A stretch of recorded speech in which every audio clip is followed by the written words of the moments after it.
Hey, remote learners. I hope you are safe and hunkered in at home. I am Elly Swartz, author of Finding Perfect and Smart Cookie and Give and Take. I thought I would read a couple chapters of my new book, Give and Take, to share with you.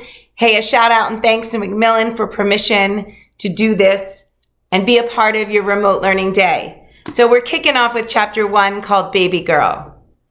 Baby Girl is the name written on her birth certificate, but I think that's a bit sad. Mom calls her Isabel. That feels way too formal for a silky, soft, chubby day-old baby who smells like powder. So I name her Izzie. I know I'm not supposed to get attached to the baby or her name. Both are temporary. That's what Rita said.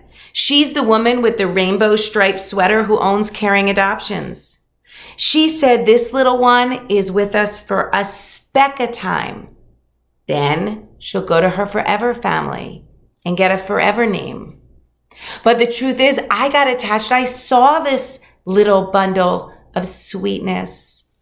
I mean, only a zombie or my big brother Dylan wouldn't fall in love with this tiny human with long, slender fingers that wrap around my thumb. But I'm not the only one attached. Last night, my little brother Charlie said, "I love my new baby sister," as he hopped onto my lap to read Where the Wild Things Are. "You know, she's not your sister for keeps," I said, reminding him and me. "Maybe if I'm really good, she'll stay and I'll get to be someone's big brother." I hugged Charlie. "It doesn't work that way, Bear." Sadness stretched across his sad face. I repeated what Rita told us, that Izzie isn't our sister for keeps. She's our sister for a smidgen. Rita said it had to do with the birth parents needing that time to make a plan, a really good plan, to decide if adoption is right for them, and if it is, to find a loving home with a loving family. So in 2 days or 2 weeks or a month, we'll need to return our little bundle to Rita and the agency, like a library book. But I don't want to tell Charlie that, because to me, she feels like my baby sister, even if it's for just a few days. Chapter 2, The Green Jello Declaration. I'm not really supposed to call her my sister. That was another thing Rita told me in our meeting after the Green Jello Declaration. It was try this Tuesday family dinner. No one had guessed the experimental ingredient in our maybe meat lasagna. Not Gramps, Dad, Dylan, Charlie, or me. Green Jello with yellow and red fruit chunks was dessert. Mom was super proud of it. I've never really been a fan of desserts that jiggle and contain no chocolate. But Mom told me it was a special one that Nana used to make when Mom was a little girl, so I took a bite. Then Mom stood up and said, "Dad and I have an announcement." Dylan and I looked at each other.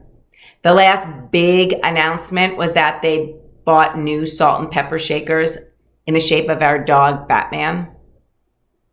I'm not sure that really qualified as announcement worthy. But then Mom said, "We decided to take in a newborn baby awaiting adoption." Mom smiled like she was full of happiness. So I told my parents I thought it was a good idea. Dylan wanted to know if it meant that he couldn't try out for the travel basketball team. And Charlie danced around the kitchen chanting, "I'm going to be a big brother." The next day, after my parents reassured Dylan that he could still try out and told Charlie that our fostering was short-term, we took a family field trip to Caring Adoptions. Mom said Rita had to be certain we were good temporaries. I wasn't sure what that meant until Izzie arrived with her tiny fingers and steel blue eyes and smell of powder. Now I know that taking care of little ones for a speck of time is an important job, maybe the most important. Caring Adoptions was bright and had bells on the door that chimed when we entered. Rita greeted us and said that she talked to Dylan first, me second, then Charlie with Mom and Dad. While Dylan met with her, Charlie sat on the green carpet playing with a floppy teddy bear. Mom and Dad held hands at the too small table. Mom looked happier than I'd seen her in a long time. Her face was soft and warm and less sad. After Nana died a year ago from some infection that crept into her lung, Mom had a great big hole in her heart. I know, because I had one too. Mom said I shouldn't worry, that she just needed time to heal. But then last month, Mom put on her Women in Charge t-shirt and went to a conference for women-run small businesses. Mom joined the group when she started the application advisor to help kids applying to college. At the morning workshop on network strategies, she met Rita and learned that a newborn was coming who needed a home, a loving home for a short time. After Mom's big announcement, I realized that maybe Mom didn't really need time. Maybe she just needed a new little human to love. I sank into the big fluffy blue couch in the waiting room and wondered if it was that way on purpose, to make visitors like me feel safe and tucked in. Then I looked around and realized I was surrounded by hundreds of cards with pictures of smiling babies and happy parents and words like wonder, peace, miracle, and joy. When Dylan came out of Rita's office, it was my turn to go in. Rita was wearing a sweater with all the colors of the rainbow. I like the orange stripe best. It reminded me of pumpkin pie, my favorite colored pencil. The sign above Rita's desk said, "A new baby is the beginning of all things. Wonder, hope, a dream of possibilities. Etta Lashane." "Hi, Maggie. Thanks for coming."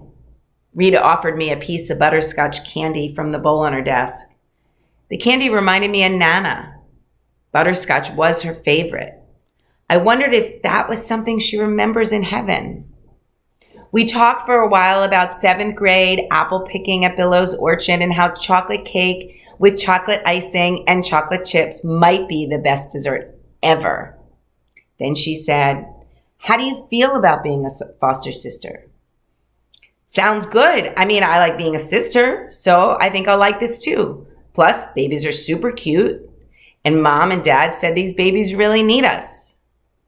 "That's true," she said. "These babies need lots of love. This is an important job, Maggie. A special kind of fostering. It's for a few days, a week, a handful of weeks at most, until the babies can go to their forever homes." I twirled the candy around my mouth with my tongue.